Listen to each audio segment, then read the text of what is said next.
1965 for this one, and we're going to visit Minneapolis, Minnesota. So really not too far from here, 5 or 6 hours.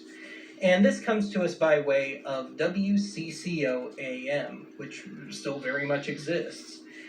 Now, there's two noteworthy things about this, and the first being that this was 1965. Very few, if any, TV and radio stations had radar yet. If by some miracle they did, it was not in real time. As far as I know, the only people with real-time radar in 1965 would have been the National Weather Service and the military. So a total of 6 tornadoes ran through the Minneapolis area in one evening. And the best they could do was they took a good old paper map of the Minneapolis metropolitan area and a pen, and they were taking calls from brave listeners who were describing the tornado. How big is it? Is it on the ground or not? How fast is it going? What direction is it going? And they kind of built up a little network of kind of improvised storm spotters, none trained. And for all intents and purposes, it worked pretty well. It certainly wasn't perfect. And indeed, one of the people who had called into WCCO earlier in the evening was killed in one of the later tornadoes of that cluster of 6. And 13 people were killed altogether. But anyway, the second noteworthy thing about this is that this captures kind of an odd time in broadcast history.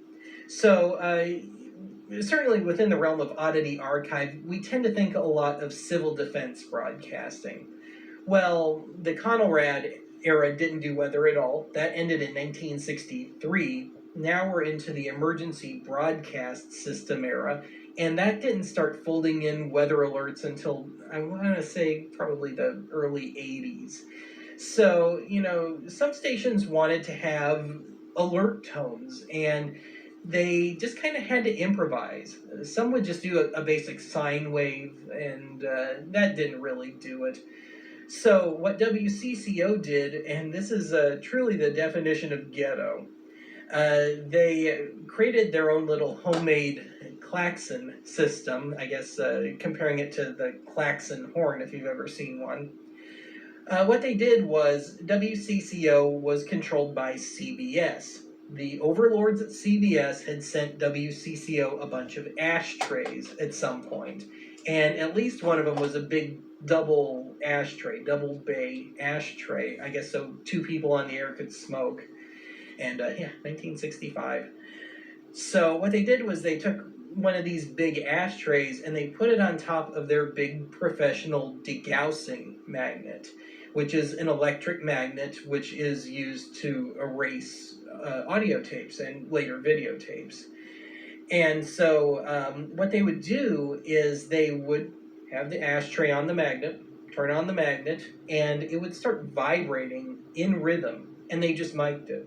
And it's weird and warbly and really wonky, but you can't say it's not distinctive and that it wasn't effective, and that it doesn't necessarily sound like a precursor to some more contemporary alert tones. Wink, wink, nudge, nudge.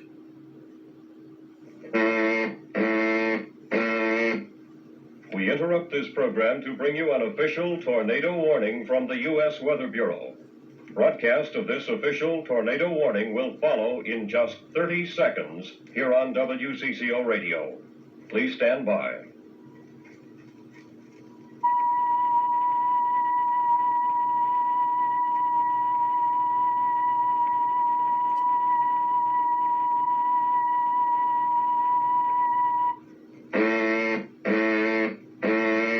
Official tornado warning.